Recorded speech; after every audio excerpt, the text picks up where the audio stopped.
So you, behind the handlebars, you still happy this weekend? Did you meet your expectations again? You know, I am happy. You know, the both motos were good. We pushed it. I think for me, yeah, I would have liked to have been a little bit better on my riding and on the bike setup for my side. I kind of chased things a little bit all day, maybe too much. I'm really picky, and so I start making changes and should have just left things alone. But overall, you know, everything feels good. We're in a good spot.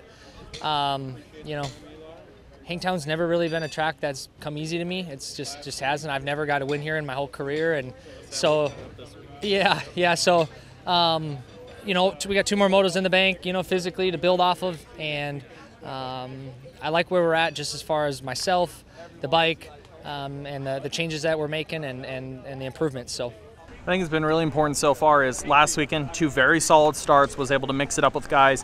Same this weekend, so you're getting to see that pace, see what the guys are doing. Again, do you feel like you were a little closer this weekend, or did you see about the same kind of differential between, say, I know Eli stepped up a little this weekend, but like, say, like Chase and Kenny, do you feel like you brought it in a little bit? You know, it sure seemed when I was out there on the track, especially the first moto, kind of gauging. I could see Kenny at one spot, I could see Eli, Christian. It sure seemed closer. I don't know. I got to watch the races and see what's that gap looks like, but definitely better. Like I think, you know, results didn't show it. I mean, a 6.6 on the day. I definitely feel like I have more in me than that, but I definitely think it's an improvement. It's funny. I've talked to a few riders so far about purely you being back, the age thing.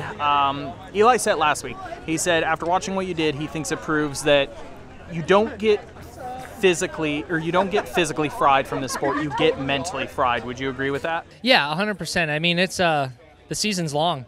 You're doing 30 races a year in the 450 class, and it's back-to-back weekends. And you know, you have the mental stress, you have the championship stress, the expectations you have on yourself. I mean, you know, your training, the load is a lot, and it's a short window.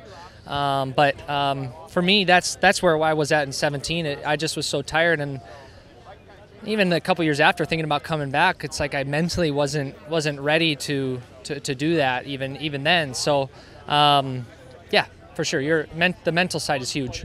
So if you don't mind me asking a question about those comebacks. So I had heard of a couple at the time. I'm going off a rough count. I think I had heard 3 times prior to this, I'd heard people start to mumble it or talk about it. I think 2 KTM, 1 in between-ish kind of range. Each one of those times, what was it that held you from doing it? Was it you would kind of get at it for a couple weeks and just realize you weren't mentally there to do it? Or what kind of made it this time versus the others?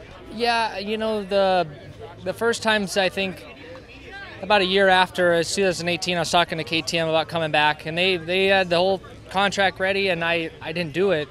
And I just think I hadn't dealt with a lot of things that I personally needed to deal with. You know, like you know, there was a lot of things that happened in 2016, and mentally where I was at, my perspective, my outlook, you know, who I am as a person, a man, and just trying to kind of, you know, last 5 years, it's been a search for, you know, all I knew was racing, you know, and not to say like I just going to come back because I know racing. I came back because I wanted the challenge, but I know more of who I am now, and I have a better idea of, you know, what I need to do.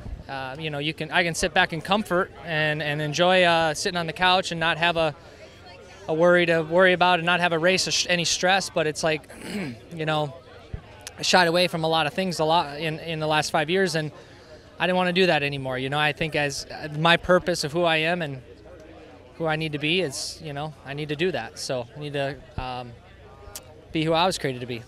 Last one, the fans, the response seems to be amazing. I mean, you've always been, of course, a well-liked rider, but I think, at least I look at it as you had, last time you retired kind of suddenly at the end of Supercross, so I feel like it's people's chance to finally get to say, if this ends up being the only one you do, it's kind of their way of saying goodbye. Have you noticed the fanfare being like pretty extreme?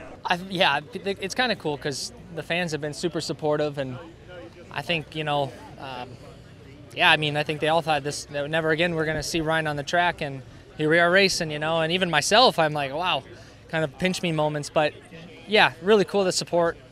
And, you know, even when I'm coming off the track, I got 6th place in the second moto, and they're good job, Dungey. I was like, oh, well, I appreciate that, you know. So, yeah, it's cool.